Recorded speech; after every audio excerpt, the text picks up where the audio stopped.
कब्जों को लेकर कोर्ट ने एक फैसला दिया है सर, किस तरह का फैसला है? देखिए, सरकारी भूमि पर अवैध कब्जों को लेकर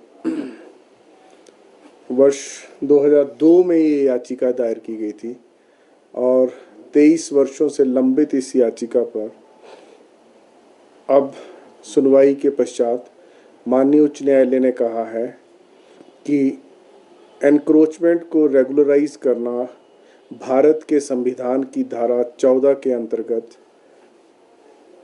ये कानून गैर कानूनी है।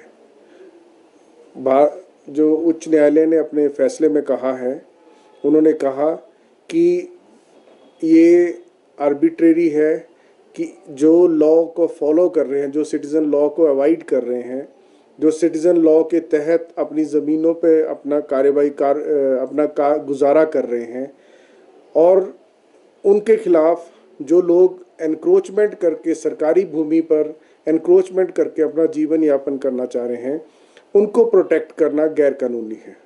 ये जो कानून का उल्लंघन करने वाले हैं उनको इनाम देने जैसा है।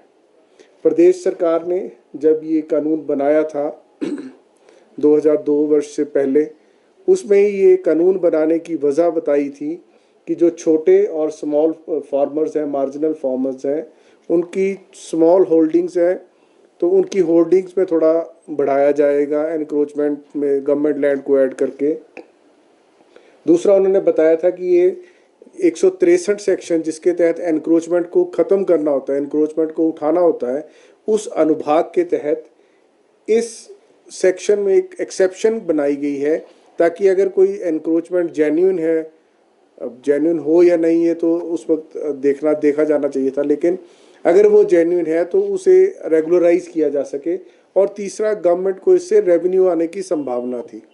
परंतु जैसे ही ये कानून आया, 2002 में ही इस कानून पर रोक लग गई थी।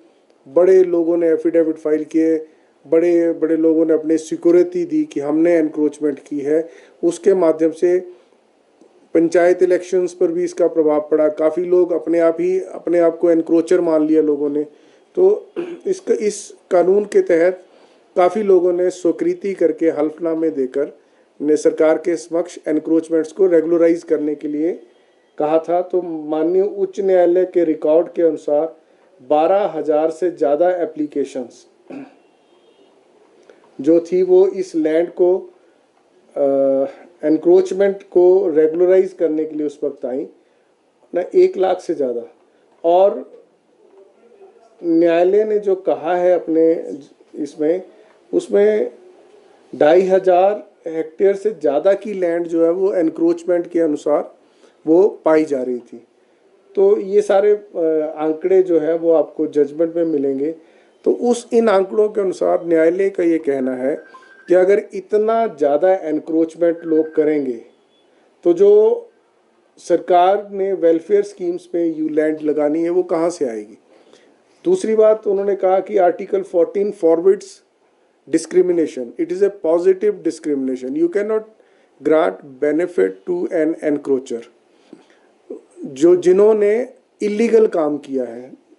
और तीसरा, इस संदर्भ में जो एनक्रोचमेंट के विभिन्न मामले हिमाचल हाई कोर्ट में चल रहे थे, वो सारे मामले ऑलमोस्ट वही थे जिन्होंने इस प्रावधान के तहत एफिडेविट्स दायर किए थे।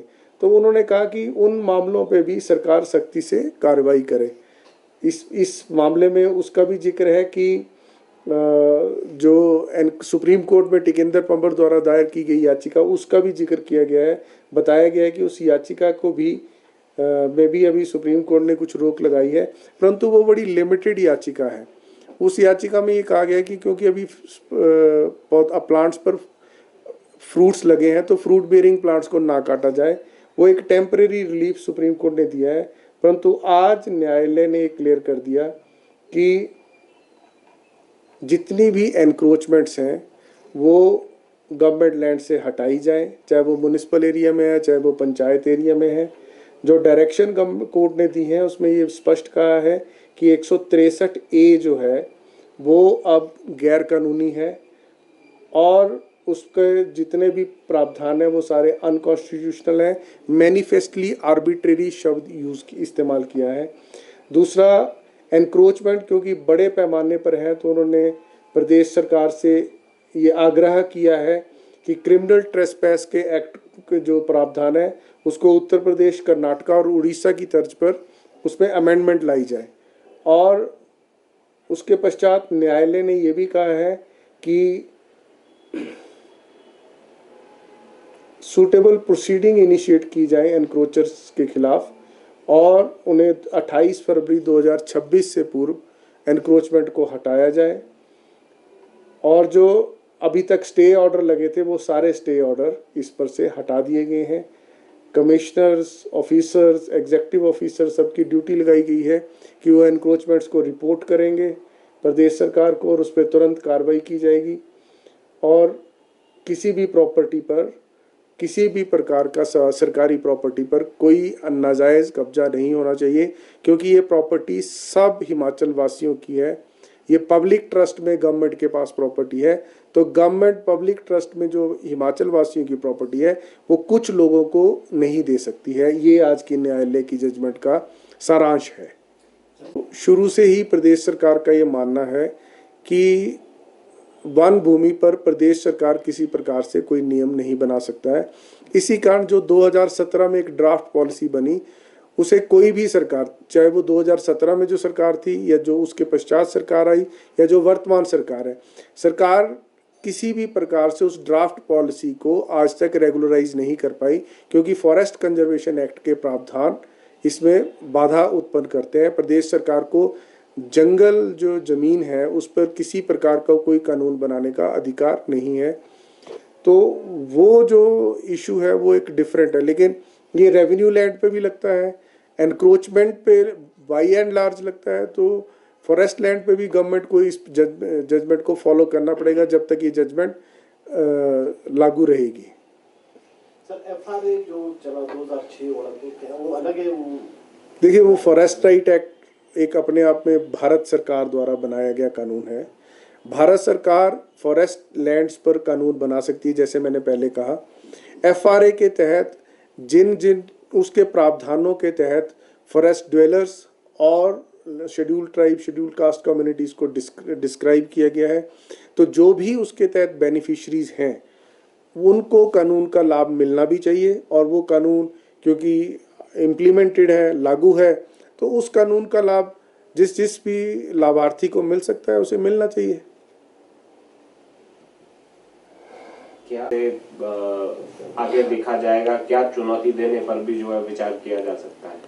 देखिए, अभी तो फैसला आया है, मैंने भी आपके सामने अभी पहली बार पढ़ा है।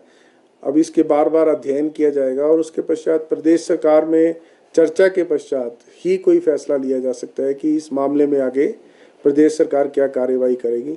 अभी ये मेरे को आदेश है कि इस आदेश की कॉपी चीफ सेक्रेटरी तक पहुंचाई जाए, तो हम आज उन तक इस फैसले की कॉपी पहुंचा देंगे और उसके पश्चात जो भी आगे निर्णय है वो प्रदेश सरकार अपने आप लेगी।